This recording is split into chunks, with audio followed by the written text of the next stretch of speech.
मदद सेवा कर सकता हूँ। कहा अगर सेवा करनी है तो उन 5 पांडवों को हरा करके मृत्यु करके आओ। कहा इतनी सेवा। रात्रि में सभी कैंप में सो रहे थे। 5 पांडव अलग सो रहे थे, 5 पुत्र अलग सो रहे थे। सभी सैनिक आदि अलग अलग टेंटों में विश्राम कर रहे थे। अश्वत्थामा पहुंचा तलवार लेकर के।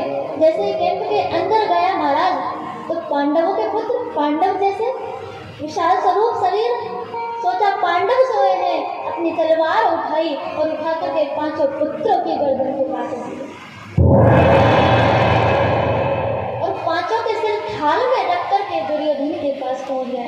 अब जैसे ही पहुंचा और जैसे ही थाल से महाराज कपड़ा हटाया, और जैसे ही कपड़ा हटाया बिजली कड़कने लगी, बिजली चमकने लगी और उस बिजली का प्रकाश जैसे ही थाल पर पहुंचा और दुर्योधन ने जैसे ही देखा तो महाराज अपनी अंतिम सांसों को छोड़ दिया। अरे मूर्ख, तूने ये क्या किया? पांडवों को नहीं, पांडवों के पुत्रों को मार दिया। अरे अब हमारे कुल में जल देने वाला भी कोई नहीं बचा। अपने प्राणों का त्याग कर दिया। अब अश्वत्थामा डरने लगा, अब मेरा क्या होगा। इधर सुबह माता द्रौपदी अपने पुत्रों को जैसे ही उठाने आई, कंबल हटाया तो 5 पुत्रों के धड़ पड़े हैं महाराज, एक का भी सिर नहीं। सोचो माँ की स्थिति क्या होगी।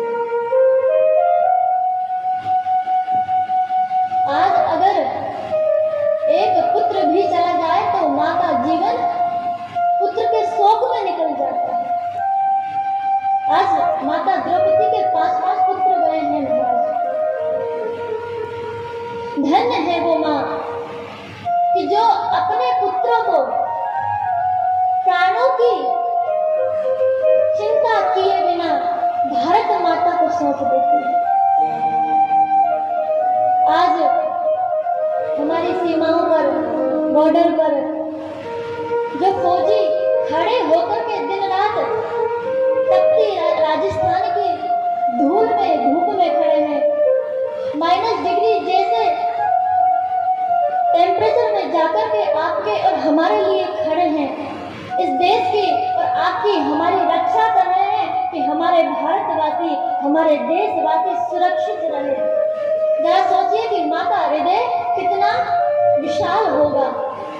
जब एक फौजी सैनिक अपने घर से निकलता है तो माँ को यही कह करके जाता है कि माँ आशीर्वाद दे